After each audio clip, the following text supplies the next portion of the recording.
অবশেষে আত্মগোপনে থেকে প্রকাশ্যে এসলেন বীর মুগ্ধ।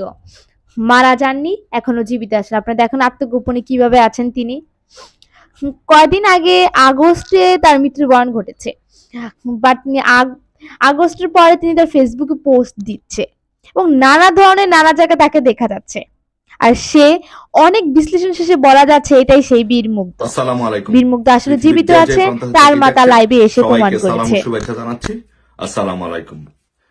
আজকে বিজয়ের এই দিনে সকল শহীদদের শ্রদ্ধার সাথে স্মরণ করছি এবং বাংলাদেশের সবাইকে বাংলাদেশ আওয়ামী লীগের পক্ষ থেকে বিজয় দিবসের শুভেচ্ছা জানাচ্ছি।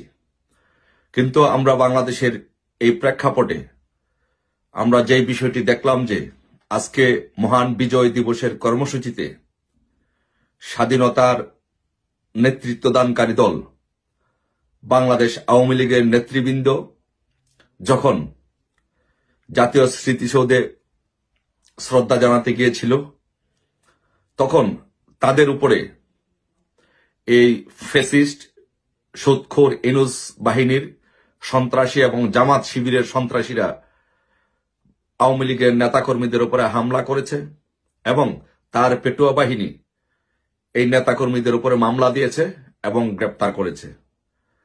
আমরা এই হামলা মামলা এবং গ্রেপ্তারের তীব্র নিন্দা এবং প্রতিবাদ জানাচ্ছি। আর সাথে সাথে আমি সেই সকল ভাই বোনদেরকে ধন্যবাদ জানাচ্ছি, কৃতজ্ঞতা প্রকাশ করছি যারা সকল বাধা বিপত্তি, হামলা মামলা, গ্রেফতার, আতঙ্ক সত্ত্বেও আজকে বাংলাদেশের বিজয় দিবসের কর্মসূচি পালন করেছেন। তাদেরকে সবাইকে ধন্যবাদ জানাচ্ছি। আজকে আমার মনে হচ্ছে যে আমরা 5 তারিখের পরে শত বাধা বিপত্তি, হামলা মামলা, গ্রেপ্তার থাকা সত্ত্বেও আজকে আমরা বাংলাদেশ আওয়ামী লীগ আজকে ঘুরে দাঁড়িয়েছে। আজকে বাংলাদেশ সারা বাংলাদেশে আওয়ামী লীগ আজকে রাজপথে তাদের ব্যাপক উপস্থিতি ছিল।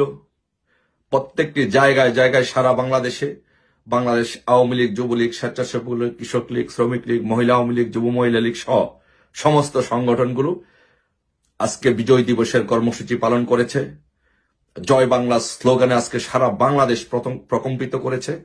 এই জন্য আমার মনে হচ্ছে আজকে আমরা বাংলাদেশে 5 তারিখের পরে নতুন করে ঘুরিয়ে দাঁড়িয়েছি।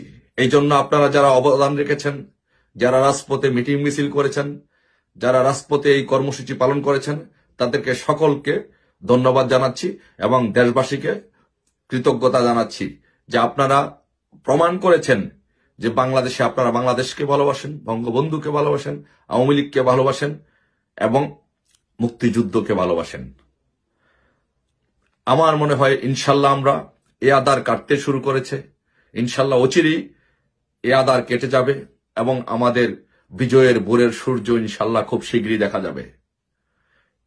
আমাদের বাংলাদেশ মুক্তিযুদ্ধের সপক্ষের দল হিসেবে বাংলাদেশ আওয়ামী লীগের পক্ষে এবং বঙ্গবন্ধু পরিবারের পক্ষে বারবার আঘাত হেনেছে হায়নার দলেরা, কিন্তু কখনই কোনো আঘাত করেই বাংলাদেশের জনগণকে, বাংলাদেশকে এই হায়নার দলেরা কখনো দাবিয়ে রাখতে পারে নাই।